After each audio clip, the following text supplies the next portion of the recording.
Everybody welcome to Nisha teachers. मैं हूं आप सभी के साथ नीशा और आज हम लोग करने वाले हैं एम्प्लॉयबिलिटी स्किल्स का चैप्टर 2 यूनिट 2 जो कि होगा आपका सेल्फ मैनेजमेंट स्किल्स। शुरू करने से पहले सभी बच्चे सब्सक्राइब कर दें और बेल बटन को दबा दें जिससे आपको तुरंत पता चल जाए जब मैंने जब वीडियो डाला है।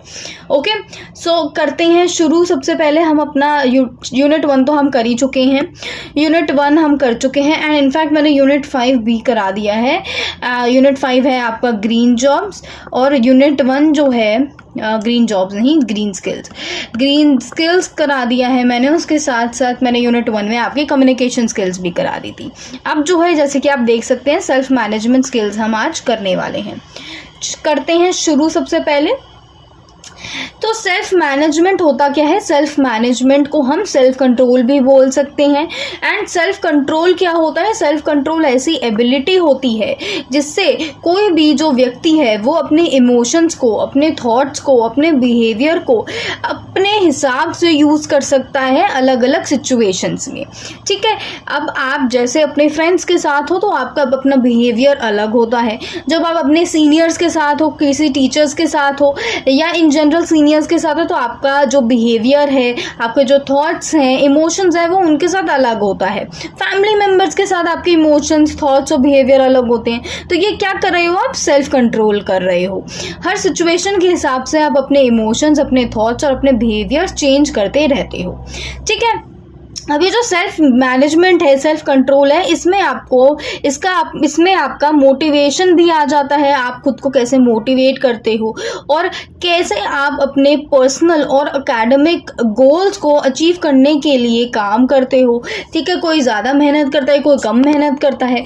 ठीक है, अपने हिसाब से वो करते हैं। तो ये सारा क्या हो जाता है? ये सारा आपका सेल्फ मैनेजमेंट में आ जाता है, सेल्फ कंट्रोल में आ जाता है।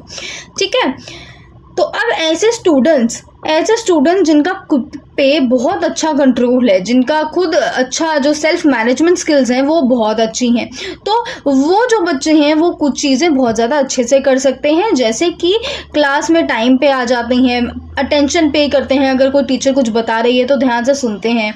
ठीक है, कोई भी टीचर कोई ऑर्डर दे रही है या इन जनरल कुछ भी बता रही है तो उन्हें ओबे करते हैं। पेरेंट्स और एल्डर्स की बात मानते हैं, डिसिप्लिन के साथ काम करते हैं, एक्सेट्रा एक्सेट्रा। ये सारी चीज़ें किस में आ जाती हैं? सेल्फ मैनेजमेंट स्किल्स में आ जाती हैं। अब सेल्फ मैनेजमेंट स्किल से क्या होता है? इससे जो पर्सन है, कोई भी व्यक्ति जो है वो स्टडीज़ में अच्छा कर सकता है और अपनी जॉब में, बिजनेस में, वर्क में जो है ना वो अच्छा कर सकता है। तो यही सेल्फ मैनेजमेंट स्किल्स या सेल्फ कंट्रोल स्किल्स सिर्फ स्टूडेंट्स पे अप्लाई नहीं होती हैं, ये सभी इन जनरल लोगों में अप्लाई होती हैं। ठीक है, अगर हमें अपने काम पे, अपनी लाइफ में अगर अच्छा करना है तो हमें क्या करना होगा? हमें खुद को मैनेज करना आना चाहिए, खुद को इम्प्रूव करना आना चाहिए अलग अलग स्किल्स में। जैसे कि टाइमलीनेस में आना चाहिए, डिसिप्लिन में आना चाहिए, प्रॉब्लम सॉल्विंग हमें आनी चाहिए और हमारी जो वर्क हैबिट्स हैं वो सारी हमें आनी चाहिए। इससे क्या हो जाता है? इससे हम अपने काम में, अपनी जॉब में, बिजनेस में और इन जनरल अपनी लाइफ में भी अच्छा परफॉर्म कर पाते हैं। अब ये खुद को अगर मैनेज करना है तो क्या चीज़ें अडॉप्ट करनी पड़ेंगी, क्या चीज़ें डेवलप करनी पड़ेंगी? सबसे पहले तो है आपको पॉजिटिव थिंकिंग रखनी है कि to think that one can get things done and be happy. Positive thinking आपको रखनी है, आपको ये विश्वास रखना है खुद पे कि सारी चीज़ें मेरे आस पास पॉजिटिव होंगी। हम अगर कोई भी चीज़ को अच्छा करना चाहते हैं तो सबसे पहले हमें अपनी सोच अच्छी करनी होती है। जब आप अपनी थिंकिंग अच्छी कर लेते हैं तो आपके आसपास चीज़ें जो हैं वो ऑटोमेटिकली धीरे धीरे अच्छी होनी लग जाती हैं। सो सबसे इम्पॉर्टेंट पार्ट है आपका पॉजिटिव थिंकिंग करना। रिजल्ट ओरिएंटेड रहना है। अपने जो भी ड्रीम्स हैं उसको अच्छे से, जितनी भी बड़ी ड्रीम है वो कैसे अचीव करनी है और उनको लिए डेडलाइंस क्रिएट करना और उनको क्या है ना अच्छे से उस पर हार्ड वर्क करना। ठीक है, उसके बाद आता है आपका third point, that is self awareness. So self awareness क्या हो गया? सेल्फ अवेयरनेस हो गया कि आप अपनी पर्सनालिटी के जो ट्रेट्स हैं उसके बारे में आप जानते हो और आप इसके देखो यहाँ पे स्ट्रेंथ लिखा हुआ है, अपनी स्ट्रेंथ का सबसे ज़्यादा बेस्ट निकालना। इसके साथ साथ अपनी जब पर्सनालिटी से आप अवेयर हो जाओगे तो आपको पता चलेगा कि आपके अंदर काफ़ी सारी वीकनेसेस भी हैं, आपके सारे अंदर काफ़ी टॉक्सिक ट्रेट्स भी हैं, उन पे काम करना, उनको और अच्छा और उनको बेटर करना, और उसके साथ साथ जो आपकी स्ट्रेंथ है उन पे भी काम करना, जिससे आप अपने आप के लिए बेस्ट क्रिएट कर सकते हो। ठीक है, सेशन 1 करते हैं शुरू। आई होप ये जो इंट्रोडक्शन है क्लैरिटी में समझ आ गया हो। सेशन 1 में हम मोटिवेशन और पॉजिटिव एटीट्यूड की बात करेंगे कि ये दोनों जो हैं कितने इंपॉर्टेंट होते हैं। तो मोटिवेशन और पॉजिटिव थिंकिंग जो है ये किसी भी फियर से हमें निकाल सकती है, किसी भी फियर्स में हमें कोई भी हमारा फियर है उसको ओवरकम करने में मदद कर सकती है। और जब हमारे पास मोटिवेशन और पॉजिटिव थिंकिंग होती है तो हम नए नए चैलेंजेस को ले पाते हैं और उनको अच्छे से क्लियर कर पाते हैं। Similarly, optimism, which means mental attitude reflecting a belief or hope, can lead to positive and desirable outcomes. तो ऑप्टिमिज्म जो है ये आपका क्या है, एक मेंटल एटीट्यूड है जिसमें क्या है आप अपना कोई भी जो बिलीफ है या होप है उसको आप अपने उसको रिफ्लेक्ट करते हो, और ये जो होप है ये एज अ पॉजिटिव एंड आपको डिजायरेबल आउटकम लेके आती है। अब ये जो है ये भी ऑप्टिमिज्म हम किसको कहते हैं, हम पॉजिटिव एटीट्यूड को बोलते हैं, पॉजिटिव थिंकिंग को ही बोलते हैं। तो यहाँ पे आपको ये सिंपली बोल रहे हैं कि अगर आप पॉजिटिव रहोगे, अपने मेंटल एटीट्यूड को पॉजिटिव रखोगे, आपके अंदर कोई बिलीफ है, कोई होप है, तो आप क्या कर पाओगे, आप कोई भी जो है ना डिजायरेबल आउटकम जो है, पॉजिटिव आउटकम है उसको अचीव कर पाओगे। ठीक है, अब ये जो है ये पॉजिटिविटी जो है इससे हम अपनी ड्रीम्स को अचीव कर सकते हैं और वर्क आउट कर सकते हैं हमारे सक्सेस के लिए, और इसके साथ साथ हैप्पी लाइफ जो है हम पॉजिटिव माइंडसेट के साथ जी सकते हैं। ठीक है, मोटिवेशन पे आती हैं, ये कोट है, ये पढ़ लेना, हेलन केलर ने लिखा था ये, मैं ये नहीं पढ़ रही हूँ, मैं मोटिवेशन पे जा रही हूँ सीधे। ठीक है, मोटिवेशन क्या है, मोटिवेशन इम्पॉर्टेंट। ठीक है, ऊपर हमारा कुछ इम्पोर्टेंट था क्या, ये डेफिनेशन इसकी ये याद करके जानी है, पता होना चाहिए। आपको पूछा जाए सेल्फ मैनेजमेंट क्या होता है तो आपको आना चाहिए कि क्या होता है। ठीक है, और इधर कुछ था क्या, नहीं, ओके।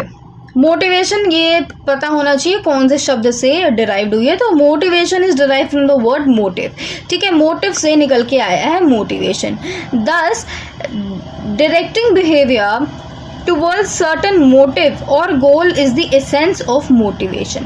एंड देखो मोटिव से निकल के आया है, इसीलिए जो मोटिवेशन है ये आपका टेक्निकली एक बिहेवियर होता है जो आप किसी गोल के प्रति रखते हो, किसी मोटिव के प्रति रखते हो। ठीक है, अगर आपका गोल है कि मेरे को 100 मार्क्स लाने हैं तो ये आपका क्या है, ये आपका एक मोटिव हो गया, ये आपका गोल हो गया। एंड ये ही गोल जो है आपको क्या करेगा, मोटिवेट करेगा। मोटिवेशन आपको आएगा कि नहीं मुझे 100 on 100 लाने हैं तो इसके लिए मुझे हार्ड वर्क करना है। ओके, तो एन इंडिविजुअल्स मोटिवेशन में कम फ्रॉम विद इन। अब देखो मोटिवेशन जो है ये आपके अंदर से आ सकता है या आप दूसरों को देख के, दूसरे इवेंट्स को देख के, कुछ दूसरे लोगों को देख के वो मोटिवेशन आ सकता है। अब जब विद इन से आता है तो इनको हम बोलते हैं इंस्ट्रिंक्ट मोटिवेशन, एंड बाहर से आता है तो हम इसको एक्सट्रिंग मोटिवेशन बोल सकते हैं, ये भी याद कर लेना। ठीक है, मोटिवेशन आपसे पूछा जाए व्हाट इज मोटिवेशन तो आपको ये पूरी डेफिनेशन इसकी लिख के आनी होगी। ठीक है, काफी भसड़ हो गई यहाँ पे, let's delete this code. Okay, अरे okay, let's go down.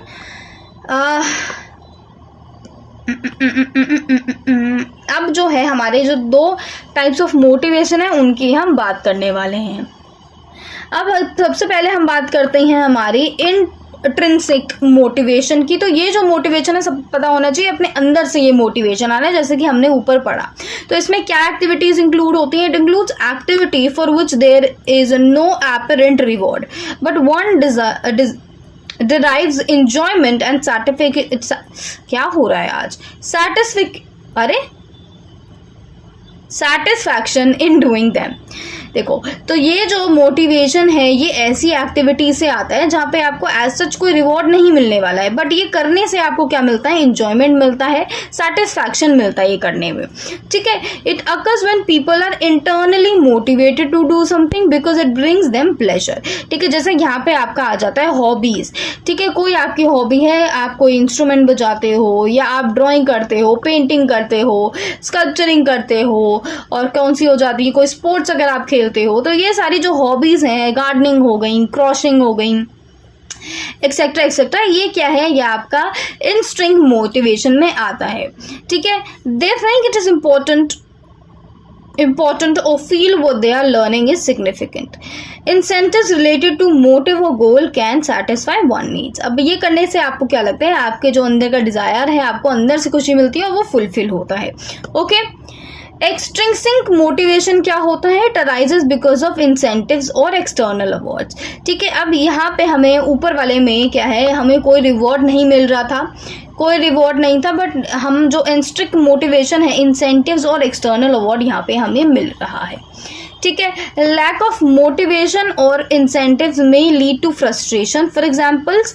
For example, employees who are kept on contractual basis for a long time may get frustrated and leave the organization, ठीक है। तो ये एग्जांपल तो एकदम बेकार सा है, बट ऐसा रियल लाइफ में होता है। काफ़ी एम्प्लॉयज़ जिनको कॉन्ट्रैक्चुअल बेसिस पे रखा जाता है, यानी कॉन्ट्रैक्ट पे होता है, ये 1 ईयर का अगर जॉब है, 2 ईयर की है, बोला जाता है कि 1 ईयर आप काम करोगे तो आपको परमानेंट हम रख लेंगे, बट क्या होता है कभी कभी ऐसा नहीं हो पाता है एंड ऑर्गेनाइजेशन थोड़ी मक्कारी कर देते हैं, तो ऐसा नहीं होता है। तो जो एम्प्लॉयज़ हैं वो फ्रस्ट्रेटेड होकर ऑर्गेनाइजेशन को लीव कर सकते हैं, ठीक है। तो यहाँ पे क्या हो रहा है, यहाँ पे आपको एक्सटर्नल अवार्ड्स दिए जा रहे हैं, आप हमारे लिए इतना काम करो तो हम आपको इतने पैसे देंगे।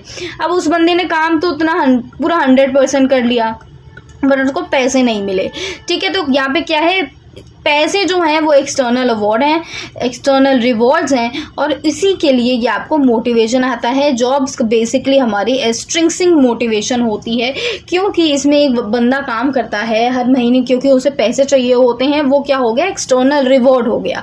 एंड कभी लेट जगह हो जाता है पैसा, 10 दिन लेट हो गया, तो क्या होता है, कोई भी एम्प्लॉय है, कोई भी व्यक्ति है, उसको बहुत ज़्यादा फ्रस्ट्रेशन होती है, ठीक है। पॉजिटिव एटीट्यूड पे आ जाते हैं आप। Positive attitude makes a person happier, helps build and maintain relationship. ये आपका पॉइंट हो सकता है अगर आपसे बोला जाए कि why is positive attitude necessary, तो पॉजिटिव एटीट्यूड क्या करता है, इंसान को हैप्पियर करता है, आपकी रिलेशनशिप को बिल्ड और मेंटेन करने में मदद करता है। इससे क्या होता है, अगर आपका पॉजिटिव एटीट्यूड है तो आपके चांस जो है सक्सेसफुल होने के वो भी बढ़ जाते हैं। In addition it can help the person to make better decision, इसके साथ साथ आप बेटर डिसीजंस ले पाते हो। अब ऐसे लोग जो पॉजिटिव या ऑप्टिमिस्टिक एटीट्यूड रखते हैं लाइफ सिचुएशन में और चैलेंजेस में, ये अपनी लाइफ में बहुत आगे तक जा पाते हैं then compare to negative attitude वाले लोग। नेगेटिव एटीट्यूड वाले लोग ज़्यादा आगे तक नहीं जा पाते हैं comparatively to positive attitude people. तो पॉजिटिव एटीट्यूड पीपल क्या है, आपकी मेंटल और फिजिकल हेल्थ को भी बढ़ाता है, ठीक है। अगर आपका पॉजिटिव एटीट्यूड नहीं है और आप नेगेटिव सोचते जा रहे हो, तो आपको अपना पॉजिटिव एटीट्यूड कैसे मेंटेन करके रखना है, ठीक है। It can take a little time and effort to build a positive attitude, थोड़ा टाइम लग सकता है, बट जब बन गया तो आप बहुत स्ट्रांग हो जाओगे। Following are some ways that can help one maintain a positive attitude. नीचे दिए गए कुछ हम पॉइंट्स पढ़ेंगे जो कि आपके लिए ज़रूरी हैं, you should know these points, important है। आपसे एक क्वेश्चन पूछा जा सकता है कि कोई आप तरीके बता दो, वेज बता दो जिससे पॉजिटिव एटीट्यूड आप मेंटेन कर सकते हो, ठीक है। ये पॉइंट्स आपको याद होने चाहिए, इतने क्या बोलते हैं, इतने रट्टूबाज नहीं है, ये काफ़ी इजी से पॉइंट्स हैं, बेसिक से पॉइंट्स हैं, ऐसे पॉइंट हो सकते हैं जो आप डेली लाइफ में करते आ रहे हो, ठीक है। तो अपने डे को एक अच्छे मॉर्निंग रूटीन के साथ शुरू करो। सुबह उठते ही एफर्मेशंस करो, स्माइल करो, और आप अपने दिन के बारे में सोचो कि आपको क्या क्या अकॉम्प्लिश करना है थ्रू आउट द डे। अपने माइंड को पॉजिटिव रखो, पॉजिटिविटी से फीड करो, मोटिवेटिंग बुक्स पढ़ो, म्यूज़िक को सुनो जिसमें अपलिफ्टिंग लिरिक्स हो, इंस्पायरिंग मूवीज़ देखो। प्रोएक्टिव रहना है, प्रोएक्टिव पर्सन जो है वो डिसाइड करता है कि उसको कैसा फील करना है, रिगार्डलेस कि उसका दिन कैसा जा रहा है या दिन में क्या आएगा। ठीक है, यानी ये proactive person is basically like a person जो कि ये नहीं सोच रहा है कि एक चीज़ मेरी बुरी हो गई है दिन में तो अब तो पूरा ही दिन बेकार है। नहीं, एक चीज़ बुरी होगी इसका मतलब ये नहीं कि पूरा दिन बेकार है, हमारी बाकी दिन में और बहुत अच्छी चीज़ें भी हुई होंगी, तो वो ध्यान में रखते आपको अपना दिन आगे बढ़ाना है। Okay, focus on constructive and positive things. जो आपके पास कंस्ट्रक्टिव एंड पॉजिटिव थिंग्स हैं, जो आपके पास दिख रही हैं आपको, उस पर फोकस करना है। लाइफ को अपनी प्रॉब्लम के साथ अप्रोच मत करो, सॉल्यूशंस के साथ अप्रोच करो, क्योंकि लाइफ में आपको हमेशा प्रॉब्लम्स मिलती रहेंगी। कोई ना कोई आके आपकी लाइफ में प्रॉब्लम क्रिएट करेगा ही करेगा। तो अगर आप लाइफ को प्रॉब्लम्स के साथ अप्रोच करोगे तो आप कभी खुश नहीं रह पाओगे। इसलिए प्रॉब्लम्स को हमेशा एज अ सोल्यूशन देखना है कि अगर ये प्रॉब्लम आई है तो ये कैसे इसका सोल्यूशन कैसे निकलेगा। कोई फेलियर हुआ है तो उससे सीखना है, हमें ये सोचना है कि क्या काम और अच्छे से मैं कर सकता था, एंड वापस उस पर गिल्टी फील नहीं करना है। It happens, failures happen and that is completely okay. आप उसका जो लेसन है वो सीखो और अपने गोल पे आगे बढ़ना शुरू कर दो। ठीक है, फोकस ऑन द प्रेजेंट, बिल्कुल प्रेजेंट पे बिल्कुल फोकस करके रखना है कि अभी पे हमें ज़्यादा फोकस करना है। अगर हम पास्ट के बारे में सोचेंगे या फ्यूचर के बारे में सोचेंगे तो हमें बिना बात की एंजाइटी होगी। तो जो हमारे सामने है उस पर हमें फोकस करके रखना है। ठीक है, move towards your goals and dreams, be cheerful and work hard to achieve the dreams. अपने गोल्स की तरफ, अपनी ड्रीम्स की तरफ आगे बढ़ते रहो, चीयरफुल रहो और अपने जो ड्रीम्स है ना उस पर काम करते रहो। Okay, here are some techniques that can help you to maintain a positive outlook in the long run. तो ऐसे कुछ नीचे दी गई टेक्निक्स हैं जिससे आप क्या कर सकते हो, पॉजिटिव रह सकते हो। तो सबसे पहले आपको फिजिकल एक्सरसाइज करती रहने हैं, फ्रेश एयर में आपको जाना है, हेल्दी लाइफस्टाइल जो है वो फॉलो करना है, काफ़ी ज़रूरी होता है स्टूडेंट्स के लिए। योगा करो, मेडिटेशन करो, डीप ब्रीदिंग एक्सरसाइजेस करो। इससे क्या होता है, ब्लड सर्कुलेशन अच्छा होता है और आपकी बॉडी को रिलैक्सेशन मिलता है। अब पढ़ाई का बहुत स्ट्रेस होगा तो सब बच्चे क्या करेंगे, ब्रीदिंग एक्सरसाइज करेंगे या मेडिटेशन करेंगे जिससे आपको तो है रिलैक्स फील हो और आप और अच्छे से पढ़ पाओ। वॉक लो या गार्डन में या पार्क में थोड़ा खेल के आओ। इससे क्या है, आपकी बॉडी को एक्टिव होती है body and your body can function very well after this. इसके साथ साथ हेल्दी डाइट रखनी है, अच्छा हेल्दी एंड बैलेंस्ड खाना खाना है और इससे क्या होगा, आपकी जो बॉडी है वो हेल्दी रहेगी, माइंड हेल्दी रहेगा। Eating a balanced diet such as dal, roti, green vegetables, fruits provide strength required to do daily work efficiently. ठीक है, एकेडमिक लाइफ को ऑर्गेनाइज करके रखना है, कीपिंग क्लास नोट्स ऑर्गेनाइज रखने हैं, असाइनमेंट को कंप्लीट रखना है, टाइम से रखना है, सारी जो डेडलाइंस हैं उनका ट्रैक करके चलना है उनको। स्ट्रेस तब रिड्यूस हो पाएगा जब आप ये सारी चीज़ें करके चलोगे। ठीक है, when you are not stressed you can channelize your mind to achieve the goals. जब आप स्ट्रेस में नहीं होते तब आप अपनी गोल्स की तरफ जो है ना क्लियरली देख पाते हो और अच्छे से काम कर पाते हो। Sleep is very important, adequate sleep ज़रूरी है, सारे बच्चों के लिए ज़रूरी है। एटलीस्ट आपको 7 to 8 आवर्स की नींद लेनी होती है। इससे आपका जो माइंड और बॉडी है वो रिचार्ज हो पाता है अगले दिन के लिए फंक्शन करने के लिए। ठीक है, holiday with family and friends, अपने कोई रिलेटिव हो गया, कोई ग्रैंड पेरेंट्स हो गए जैसे कि, और फ्रेंड्स हो गए, उनको समर वेकेशन में मिलने से आपका क्या हो जाता है, एक मॉन्टनस नॉर्मल रूटीन जो है आप रिफ्रेश हो पाओगे और आपका नॉर्मल रूटीन से आपको ब्रेक मिलेगा जिससे आपका माइंड को क्या है, रिलैक्सेशन फील होगा। ठीक है, positive attitude of immense value in students like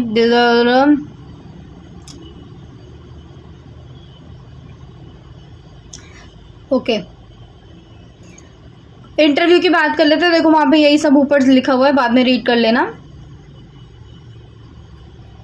देखो क्या होता है इंटरव्यू में, अगर आपकी ड्रीम जॉब है, अगर आप आगे चल के आप लोग कॉलेज जाओगे फिर जॉब पे जाओगे तो बहुत बार ऐसा होगा कि आप इंटरव्यू दोगे और आपको जॉब आपकी नहीं मिलेगी। हो सकता है आपको पहले अटेम्प्ट में सेलेक्ट नहीं किया जाए, पर कोई बात नहीं, खुद को ये पॉजिटिव एटीट्यूड रखना एंड धीरे धीरे और इंटरव्यू देते चलना जिससे क्या हो सके, आपके जो ड्रीम्स है वो आप अचीव कर सको।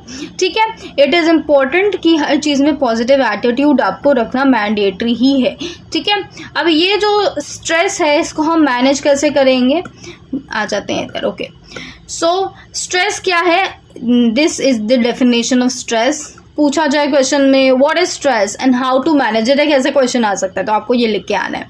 तो स्ट्रेस क्या है, एक स्टेट है जिसमें आप कॉन्स्टेंटली अपसेट फील करते हो, कॉन्स्टेंटली अनॉयड और होपलेस फील करते हो। ओके, यहाँ तक था, sorry, this is the definition of stress. ऐसे बहुत बार ऐसा टाइम आता है जहाँ पे ऐसा हमें लगता है कि कुछ सही नहीं हो रहा है, हम अपने गोल्स नहीं अचीव कर पा रहे हैं, होपलेसनेस की फील आती है। ऐसे टाइम पे हमें जो है हमारे जो इमोशंस हैं उनको मैनेज करना है और कंट्रोल करके चल रहा है, और ये याद दिलाते रहना है कि ये छोटा सा फेज़ है, ये फेज़ निकल जाएगा। ठीक है, अब ये मैनेज कैसे करना है, पॉजिटिव रह के मैनेज करना है, खुद को समझाना है कि नहीं it is a very short phase, होगा, सब होगा। एंड एनालाइज करना है कि क्या गलत हो रहा है सिचुएशन में। सिचुएशन को रिजॉल्व करना बहुत इजी हो जाता है जब हम सिचुएशन को अच्छे से समझ जाते हैं। ठीक है, अकॉम्प्लिशमेंट्स शीट जो है वो मेंटेन करके रखनी है, चाहे आप छोटी अकॉम्प्लिशमेंट कर रहे हो चाहे छोटी अचीवमेंट्स कर रहे हो, उनको भी आपको लिखना है, जिससे आपको लगे कि हाँ ऐसा नहीं है कि मैं कुछ नहीं कर रहा हूँ, छोटी अचीवमेंट भी अचीवमेंट्स होती हैं। ठीक है, keep your thoughts in present, present में जीना सीखेंगे सब।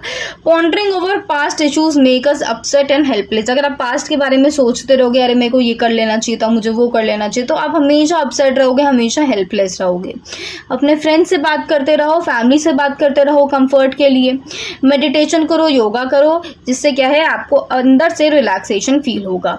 अगर ऐसा कभी लगता है नेगेटिव थॉट्स आ रहे हैं तो अपनी अकॉम्प्लिशमेंट शीट में आप देख सकते हो।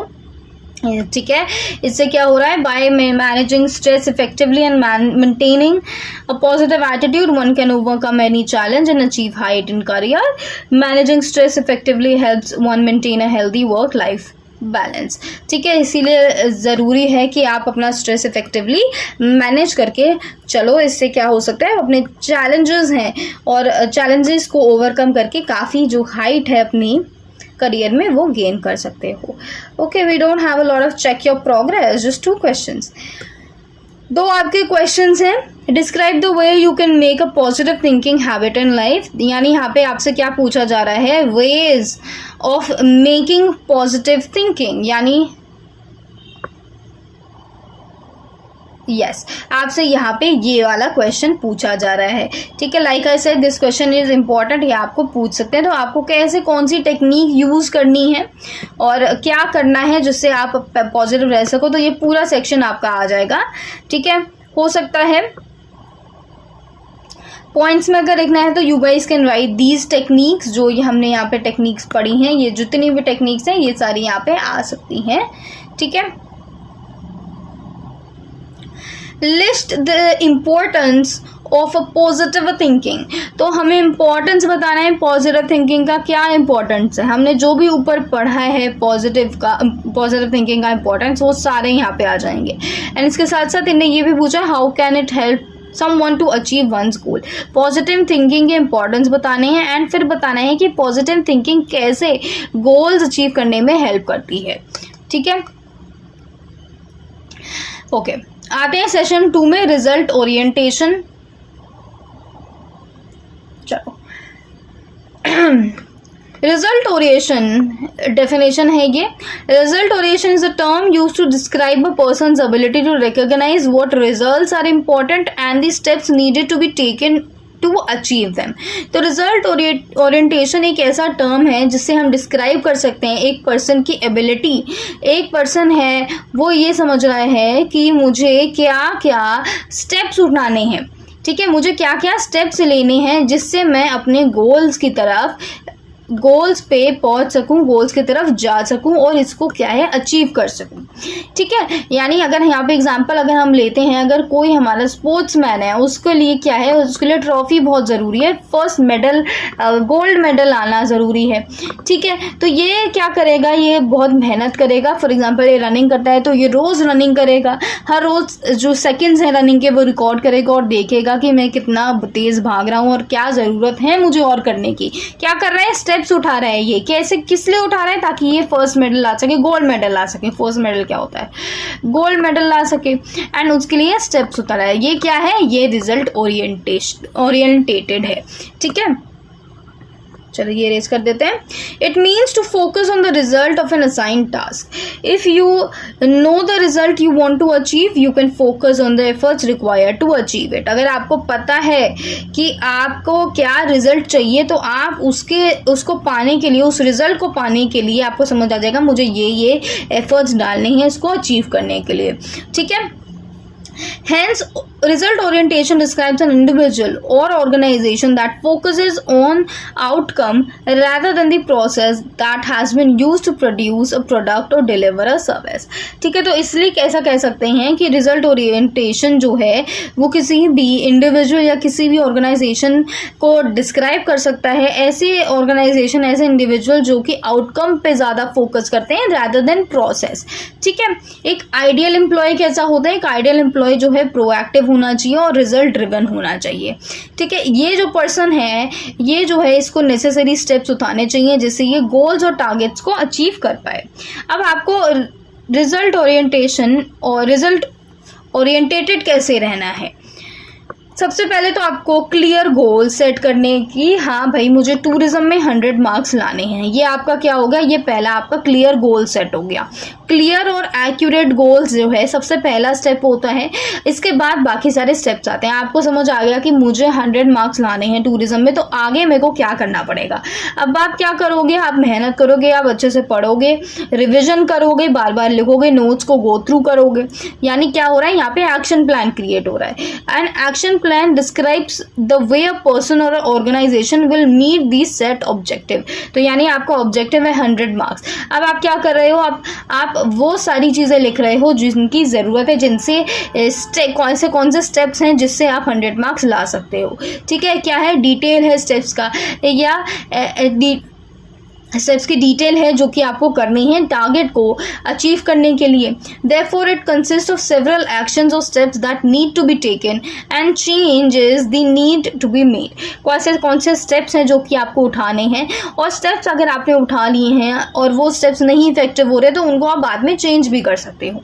हर एक एक्शन, हर एक स्टेप, हर एक चेंज जो है ये क्या है, should include the following information. नीचे दिए गई जो इन्फॉर्मेशन है वो सारी चीज़ों में आ जाना चाहिए, ये वाली चीज़ें।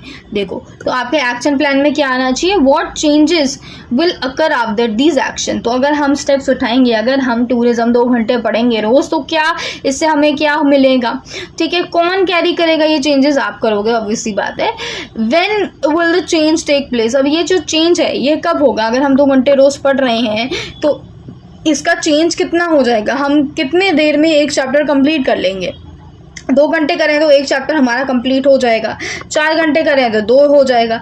ठीक है, तो कब टेक प्लेस करेगा ये चेंज। ठीक है, कब तक ये चेंज स्टे करेगा, how long will the changes stay, what resources are needed to carry out the changes, who should know and should be communicated. ये सारे क्वेश्चन जो हैं आपके एक्शन प्लान में जवाब देना चाहिए उनको। ठीक है,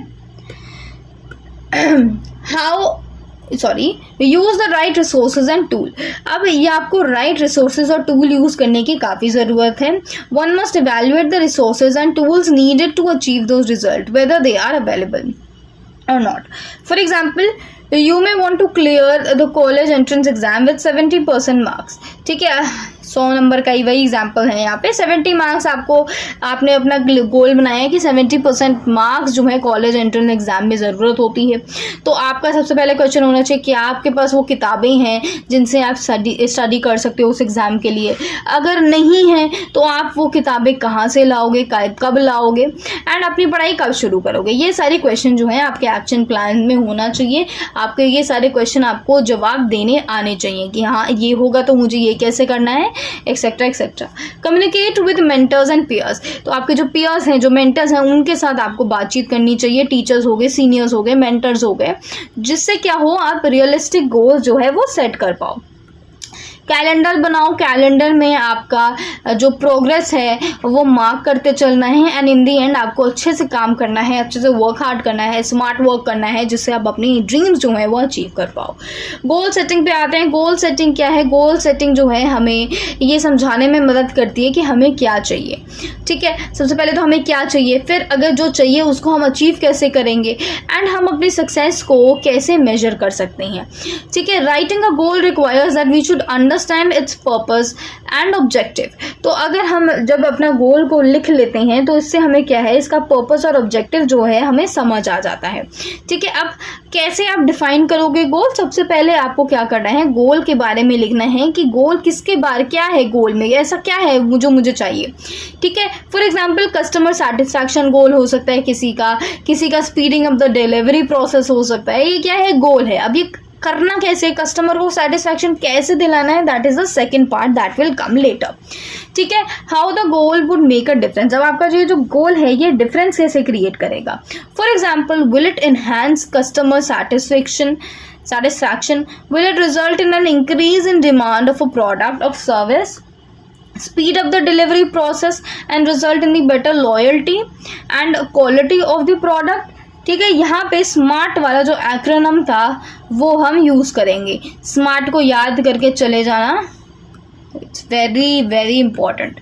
ठीक है, यानी ये हमारा स्मार्ट का फुल फॉर्म है, बहुत इंपॉर्टेंट है। स्मार्ट पहले आ चुका है क्वेश्चन पेपर में।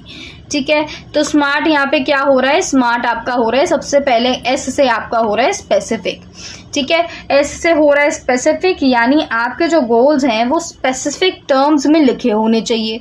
अगर आपका गोल ही क्लियर नहीं है तो आप वो अचीव कैसे करोगे। इसलिए आपका गोल जो है वो क्लियर होना चाहिए, एक्यूरेट होना चाहिए और कंसाइज होना चाहिए। ठीक है, स्पेसिफिक गोल जो है आपको कॉन्क्रीट टारगेट देते हैं। ठीक है, इसीलिए जो भी गोल है उसका स्पेसिफिक पर्पस होना चाहिए, दैट इज एस। ठीक है, याद करके जाना, एस से हमारा हो गया स्पेसिफिक, एम से हमारा हो गया measurable. Goal should always be measurable. आपका गोल जो है वो मेजरेबल होना चाहिए। अगर मेजरेबल टर्म्स में नहीं रखोगे तो असेस करना मुश्किल हो जाएगा कि आपने अचीव क्या किया है, कितना अचीव किया और कितना नहीं किया है। ए से हमारा क्या हो गया, एक्शन ओरिएंटेड हो गया। ठीक है, गोल्स जो हैं सच नहीं होते, खुद के नहीं होंगे। अगर हमने कह दिया कि 100 मार्क्स लाने हैं और आप बुक खोल के नहीं देखोगे तो ये खुद नहीं आ जाएंगे।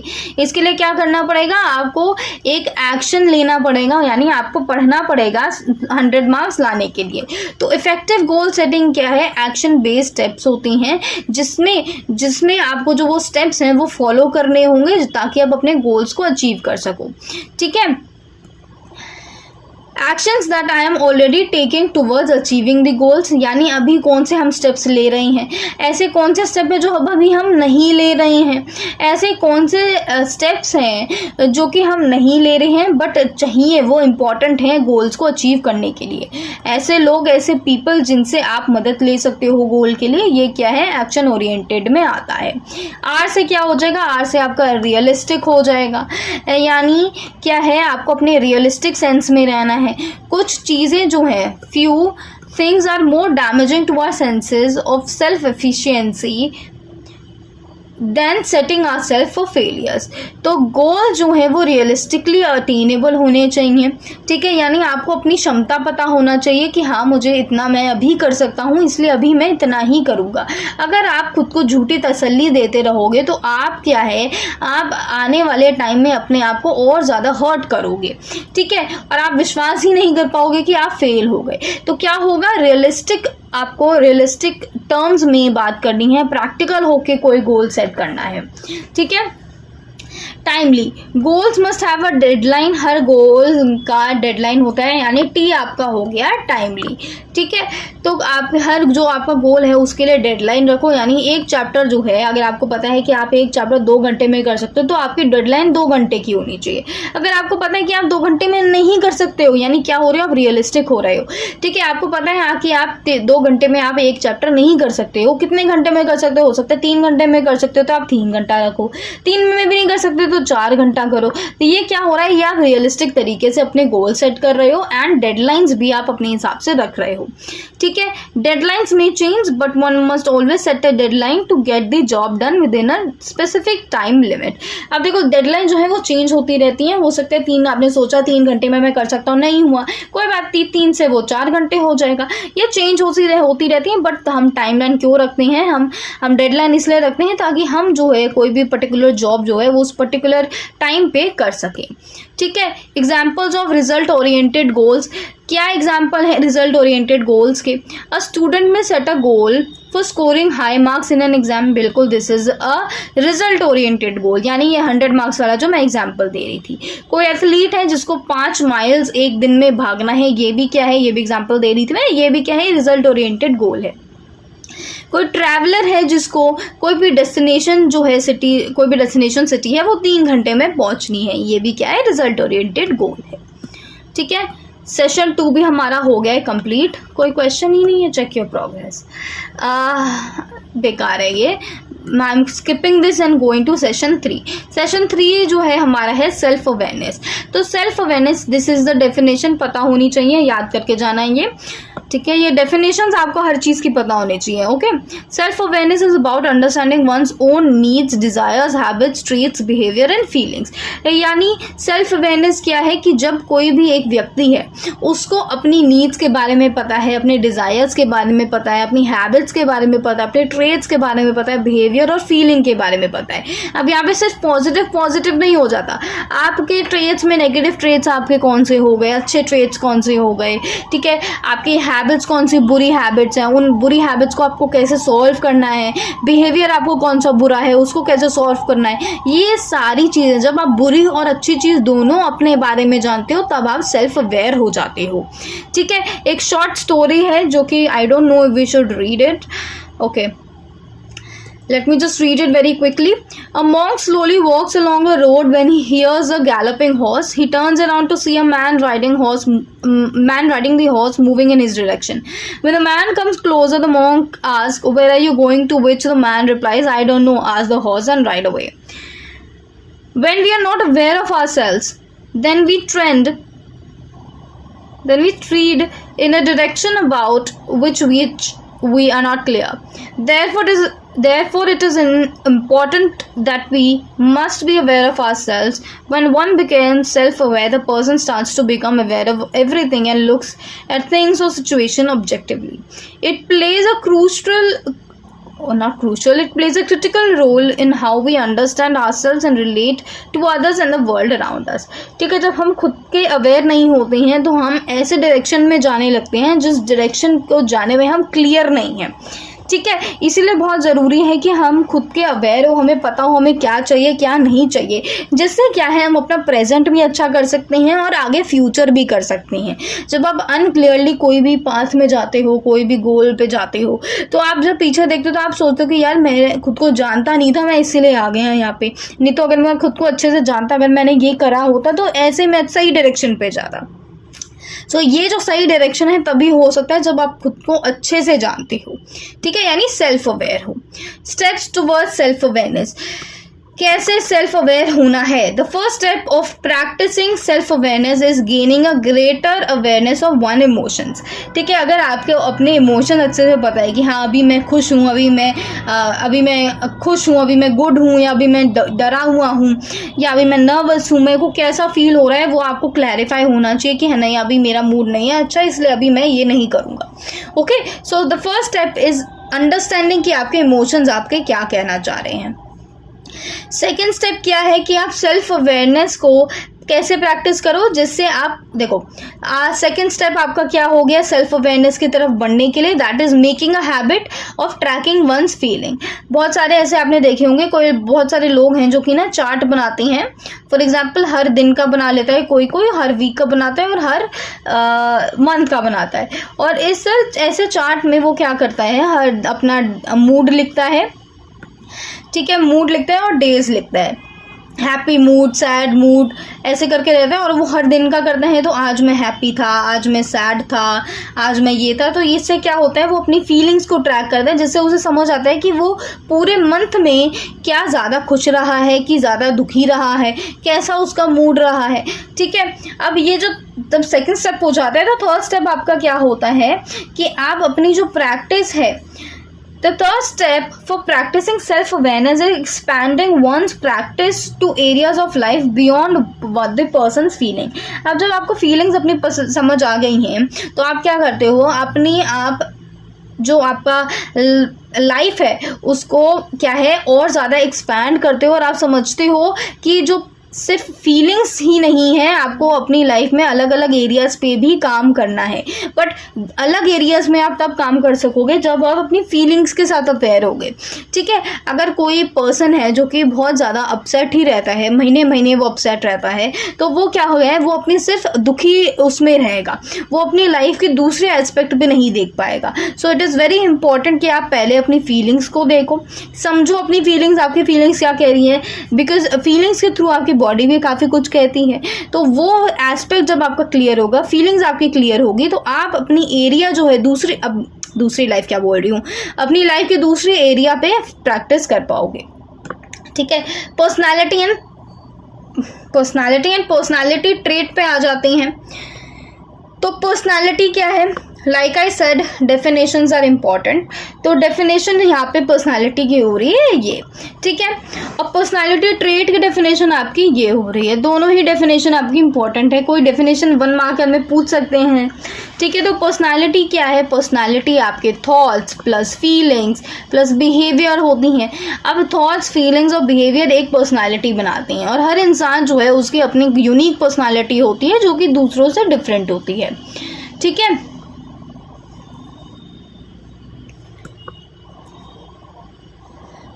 अरे यार चलो कोई नहीं। ठीक है, अब पर्सनालिटी ट्रेट्स क्या होते हैं, पर्सनालिटी ट्रेट्स जो हैं ये रिलेटिवली लास्टिंग पैटर्न होता है थॉट्स, फीलिंग और बिहेवियर का। ठीक है, अब ये जो है आपका बिहेवियर, आपका थॉट जो है, for 10 years your thoughts, feeling and behaviour are the same. ठीक है, आपने खुद को इतना ही बदला, तो ये आपके जो है ना, ये आपका क्या क्रिएट कर देगा, ये पर्सनालिटी ट्रेट क्रिएट कर देगा। अब ये जो है ये इंडिविजुअल्स को एक दूसरे से अलग करती है। ठीक है, यहाँ पे क्या होता है कि हम जो है पर्सनालिटी के हिसाब से लोगों को ग्रुप में डाल सकते हैं कि ये वाले इंसान की पर्सनालिटी ऐसी है। For example introvert and extrovert यहाँ पे ले लेते हैं, तो हमारे 2 ग्रुप हैं, एक तीसरा भी है, but let's focus on these 2 groups for now. तो इंट्रोवर्ट जो होते हैं, these people are very quiet, और ये ज़्यादा बात नहीं करना प्रेफर करते हैं अनलेस एंड अनटिल इनके पास ऐसे लोग हैं जो अच्छे टॉपिक पे बात करते हो, और ये ज़्यादातर क्या है, शाय माने जाते हैं। और एक्सट्रोवर्ट क्या होते हैं, एक्सट्रोवर्ट जो है इतनी शाय नहीं होते, किसी से भी बात कर लेते हैं। तो ये जो है इसमें काफ़ी सारे लोग आ जाते हैं। तो ये इन सब की पर्सनालिटी क्या है, एक ही पर्सनालिटी हो रही है। ठीक है, यानी इनके जो थॉट्स, फीलिंग और बिहेवियर है कुल मिला के सिमिलर हो जाता है। अब ये पर्सनालिटी ट्रेट कब बन जाता है, जब ये काफ़ी टाइम से या बचपन से ही कोई व्यक्ति ऐसा रहा हो, तो इनका पर्सनालिटी ट्रेट क्या हो गया कि ये है इंट्रोवर्ट्स। एंड एक्सट्रोवर्ट का क्या भी हो गया कि बचपन से ही ये बहुत बोलता था, या लोगों में मिलने में इसको कोई भी झिझक नहीं थी, एक्सेट्रा एक्सेट्रा, ये इसका क्या हो गया, पर्सनालिटी ट्रेट हो गया। ठीक है, hence personality development is the development of an organized pattern of behaviors and attitude that make a person distinctive. Personality development occurs by ongoing interaction of temperament, character and environment. तो personality development कैसे होता है, personality development आपका constantly, जब आप temperament, character, environment आपकी जब change होती रहती है, तो वो इंटरेक्शन से आपका क्या है, पर्सनालिटी डेवलपमेंट होने लगता है। अब पर्सनालिटी जो है ना वो कल्चर से भी शेप होती है, किसी की पर्सनालिटी जो है उसके रिलेशनशिप को भी इफेक्ट करती है दूसरों के साथ। ठीक है, तो अब जैसे एक्सट्रोवर्ट की अगर हम बात करें, अब इनकी पर्सनालिटी ट्रेट्स जो है बड़े मिलनसार होते हैं। तो एक्सट्रोवर्ट्स जो है किसी से भी बात कर लेते हैं, इनका जो ग्रुप होता है वो बहुत बड़ा होता है, और जो इंट्रोवर्ट्स है इनका ग्रुप जो है 1-2 लोग या 3 लोग या 5 लोग तो बहुत ही हो गए, ऐसे करके इनका ग्रुप होता है। बट एक्सट्रोवर्ट का तो बहुत ही ज़्यादा बड़ा होता है। तो ये क्या है, यहाँ पे पर्सनालिटी जो है वो लोगों की, पर्सन की दूसरे लोगों के साथ रिलेशनशिप डिफाइन करता है। एक पॉजिटिव पर्सनालिटी क्या है, बेटर परफॉर्मेंस में लीड करती है, इंक्रीज प्रोडक्टिविटी और कॉर्डियल रिलेशनशिप जो है दूसरों के साथ वो बढ़ाती है। ठीक है, 5 पैरामीटर्स हैं जो कि इंडिविजुअल की पर्सनालिटी बताते हैं। ये जो 5 डिमेंशन है इनको हम बिग 5 फैक्टर्स भी बोलते हैं, इंपॉर्टेंट। ठीक है, एंड इस मॉडल को हम क्या बोलते हैं, इस मॉडल को हम 5 फैक्टर मॉडल बोलते हैं। ठीक है, इसको हम FFM भी बोलते हैं। This is very important guys, तो याद करके जाना ये। ठीक है, अब इसमें 5 आपके फैक्टर्स आते हैं। सबसे पहला है आपका ओपननेस। ठीक है, तो सबसे पहले ऐसे इंडिविजुअल जो ओपन होते हैं सारे एक्सपीरियंसेस में। ठीक है, सॉरी गाइस, तो ये जो लोग हैं जो कि काफ़ी ओपन होते हैं नए नए एक्सपीरियंस के लिए, ऐसे लोग जो हैं क्रिएटिव होते हैं, क्यूरियस होते हैं, एक्टिव होते हैं, फ्लेक्सिबल होते हैं और एडवेंचरस होते हैं। If a person is interested in learning new things, ऐसा इंसान जिसको नई चीज़ें लर्न करनी है, नए लोगों से मिलना है, नए फ्रेंड्स बनाना पसंद है, नए प्लेसेस को विजिट करना है, उन लोगों को हम ओपन माइंडेड भी बोल सकते हैं। कॉन्शियसनेस में आते हैं ऐसे इंडिविजुअल्स जो अपने कॉन्साइंस पे बिलीव करते हैं, कॉन्साइंस को सुनते हैं। ये क्या होती हैं, ये सेल्फ डिसिप्लिन्ड होते हैं, ये अपना काम टाइम पे करते हैं, दूसरों की देखभाल करते हैं, अपने से पहले दूसरों की देखभाल करते हैं और दूसरों की फीलिंग्स पे ये बड़ा ध्यान देते हैं और केयर करते हैं उनकी।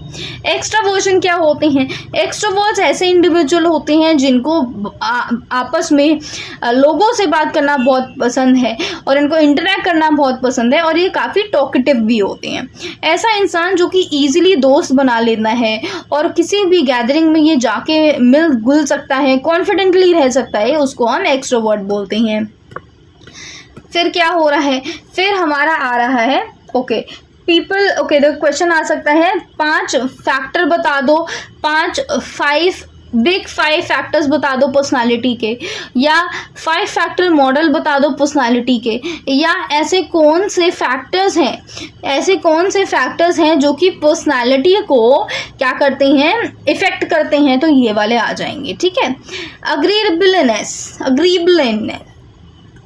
अग्रीबलनेस इंडिविजुअल्स हैविंग ट्रेट, देखो ऐसे इंडिविजुअल जो कि काइंड होते हैं, सिंपैथेटिक होते हैं, कोऑपरेटिव होते हैं, वार्म होते हैं और कंसिडरेट होते हैं। ये क्या होते हैं, ये किसी भी सिचुएशन में खुद को अकोमोडेट कर लेते हैं। यानी ऐसे लोग, एग्जांपल लेते हैं, ऐसे लोग जो दूसरों का ध्यान रख सकते हैं, दूसरों को देखभाल कर सकते हैं, दूसरों की मदद कर सकते हैं, इनको हम अग्रीएबल कहते हैं।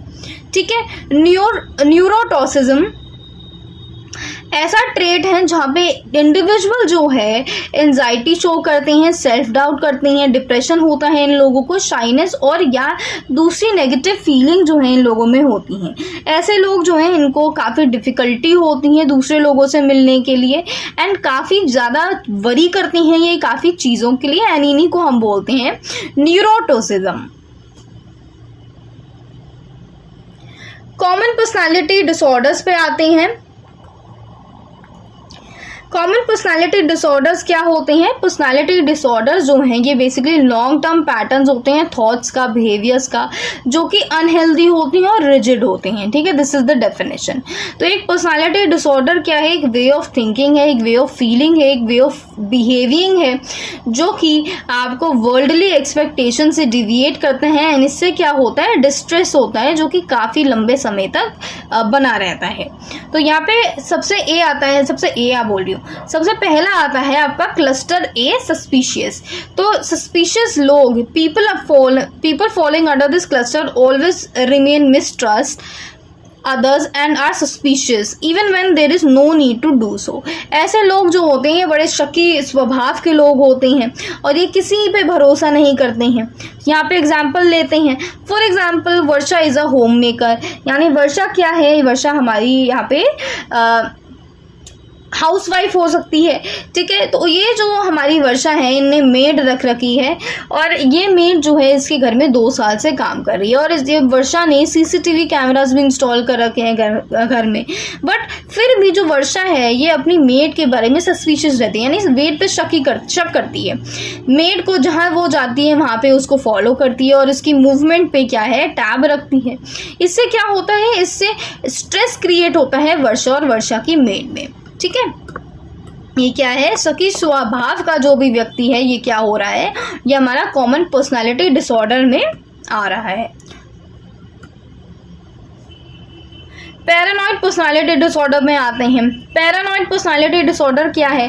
अब आपको ये अगर डिसऑर्डर है तो आप क्या बेसिकली आप किसी पे ज़्यादा भरोसा नहीं करते हो, चाहे वो आपके फ्रेंड्स हो, फैमिली मेम्बर्स हो या पार्टनर्स हो। ठीक है, ऐसे लोग जो हैं, ऐसे लोगों को जिनको ऐसा डिसऑर्डर है, वो काफ़ी लंबे समय तक ना गुस्सा रहते हैं लोगों से, ग्रजेस होल्ड करके रखते हैं कि नहीं इसने मेरे साथ ऐसा किया था तो मैं भी बाद में ऐसे ही करूँगी, इसको मैं माफ़ नहीं करूँगा। बेसिकली ग्रजेस क्या हो गया, बेसिकली आप माफ़ नहीं करते हो अगर किसी ने आपके साथ बुरा किया है तो। सीजनॉइड पर्सनालिटी डिसऑर्डर क्या है? सीजनॉइड जो है ये एक रेफर करता है एक नेचुरल टेंडेंसी को to direct attention towards one's inner life away from external world.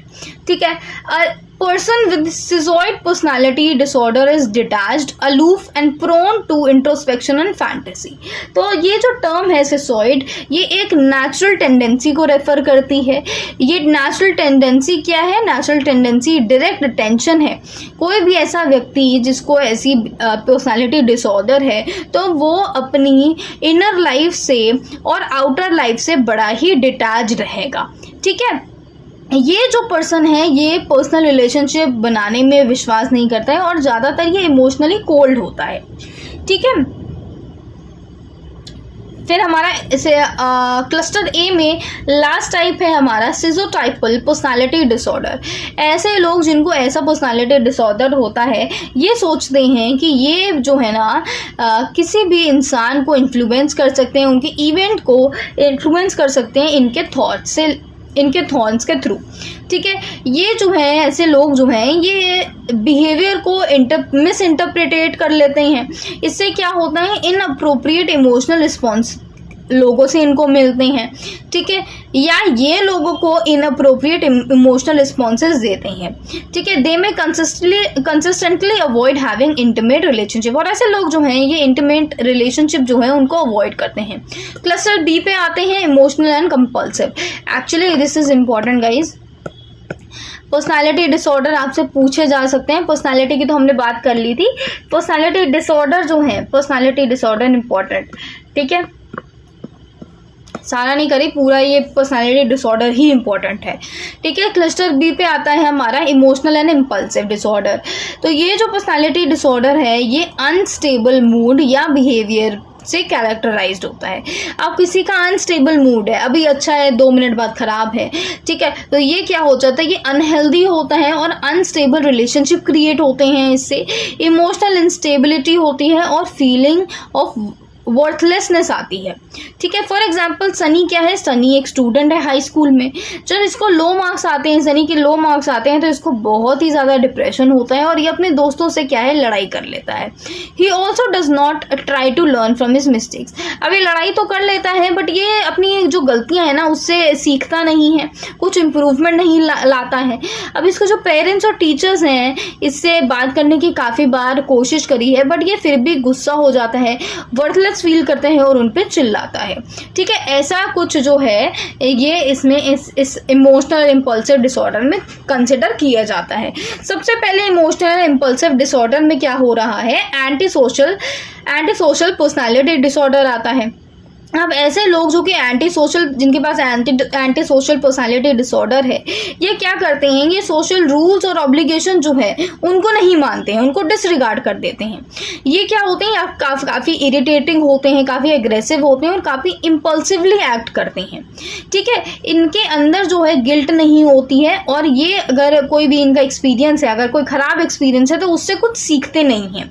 ठीक है, यानी ये गिल्टी फील नहीं करते हैं अगर कुछ भी एक्सपीरियंस इनके साथ हुआ उसमें से ये सीखते नहीं हैं ताकि ये बेटर हो सके। दे डोंट डू दैट, दे मे लाई, ये झूठ बोल सकते हैं, स्टील कर सकते हैं, अब्यूज कर सकते हैं और कभी कभी ये जो है ना अल्कोहल और ड्रग्स में एडिक्टेड भी हो सकते हैं।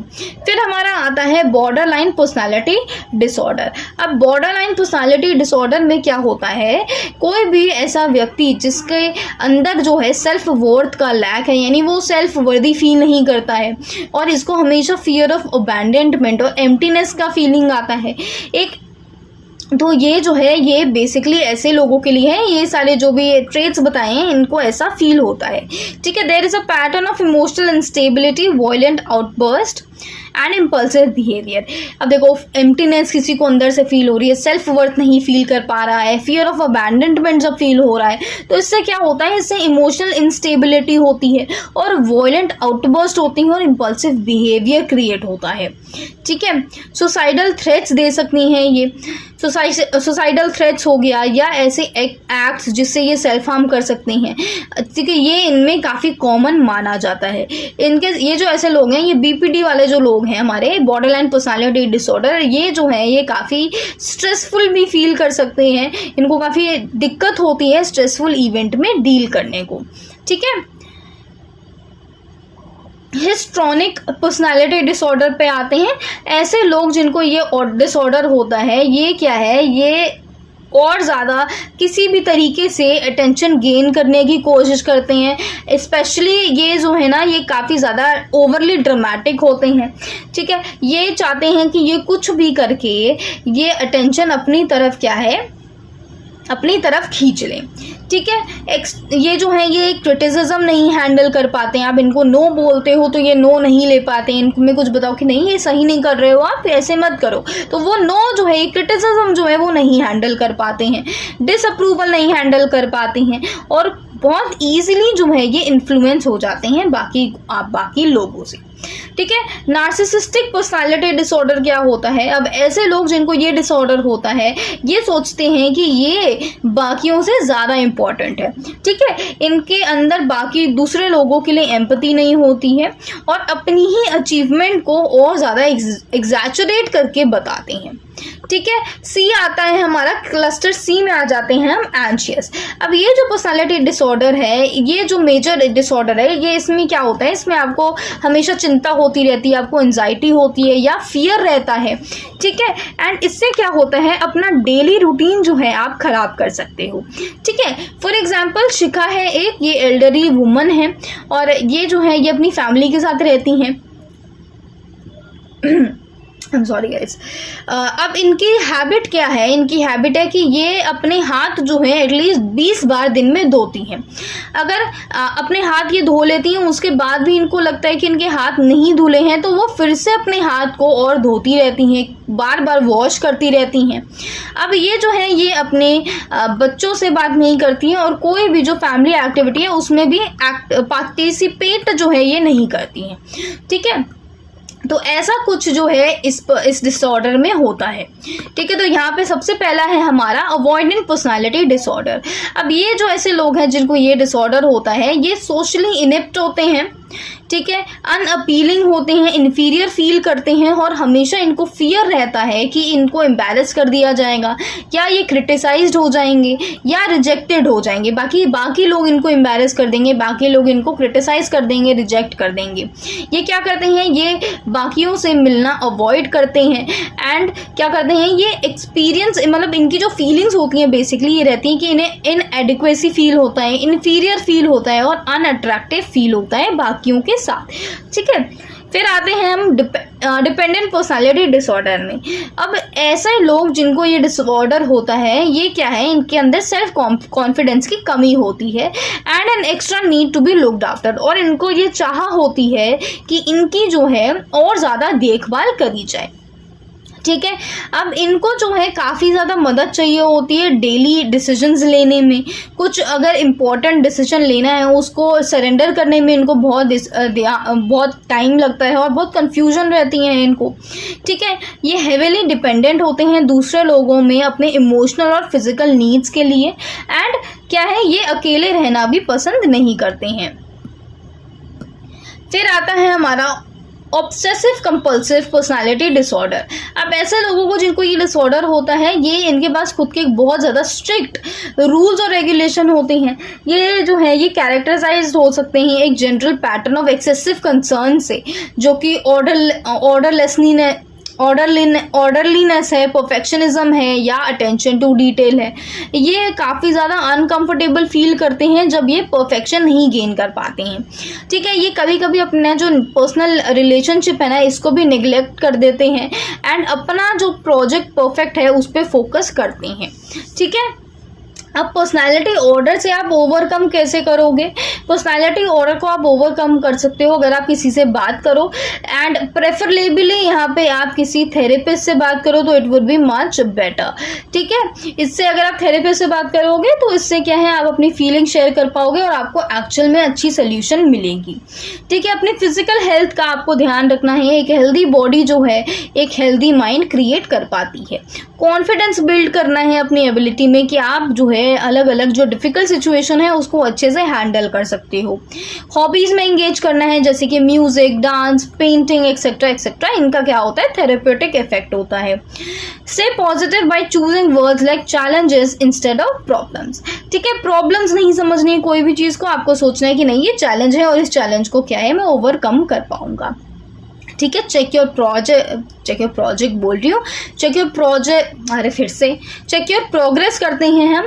रीड द कर हमें एमसीक्यूज करने हैं। Okay, which of the following is not a parameter to describe an individual's personality. तो यहाँ पे एक ऐसा कौन सा पैरामीटर नहीं है जिससे हम इंडिविजुअल पर्सनालिटी जो है वो क्या है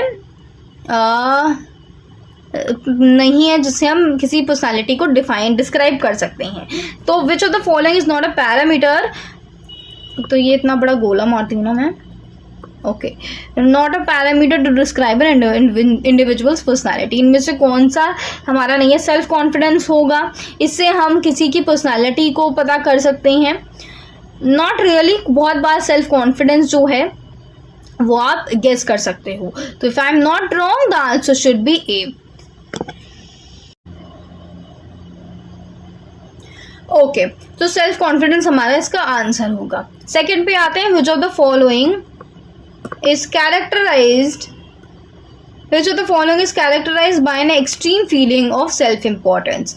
तो यहाँ पे इनमें से कौन सा ऐसा डिसऑर्डर है जिसमें हम ये पता लगा सकते हैं कि यहाँ पे आपको काफ़ी ज़्यादा एक्सट्रीम फीलिंग आती है कि नहीं मैं ही सबसे ज़्यादा इम्पोर्टेंट हूँ। तो हमारा यहाँ पे हमने नार्सिसिस्टिक पर्सनालिटी डिसऑर्डर में पढ़ा था कि ऐसे लोग जो हैं खुद को ही सबसे ज़्यादा इम्पोर्टेंट समझते हैं। ठीक है, डी पे आते हैं, Ravi has a feeling of emptiness, abandonment and suicide. What type of personality disorder is this? Borderline dependent, avoidant या obsessive। तो यानी यहाँ पे हमारा क्या है, एम्प्टीनेस इसको फील हो रहा है, abandonment फील हो रही है, suicide फील हो रहा है। तो यहाँ पे borderline था ना, BPD था ना, borderline personality disorder। ठीक है, फोर्थ की बात करते हैं, Mona is helping her sister to overcome a personality disorder, what should she do. तो यहाँ पे मोना की बहन को काफ़ी पर्सनालिटी डिसऑर्डर यानी कुछ ऐसा फील हो रहा है, पर्सनालिटी डिसऑर्डर फील हो रहा है। तो यहाँ पे मोना को क्या करना चाहिए? मोना को अपनी बहन से बात करना चाहिए, इंगेज करना चाहिए हॉबीज़ में, help her build the confidence. यहाँ पे ऑल ऑफ द फॉलोइंग होना चाहिए, अभी हमने पढ़ा था। तो ये हो जाता है आपका चैप्टर 2 कंप्लीट। यस, यहाँ पे आपका चैप्टर 2 जो है यूनिट 2 है वो कंप्लीट हो गया है। अब हम देखो यूनिट मैंने 1 करा दी है, यूनिट हमने 2 भी कर लिया, यूनिट 5 भी मैं करा चुकी। तो 3 यूनिट हमारी हो गई हैं।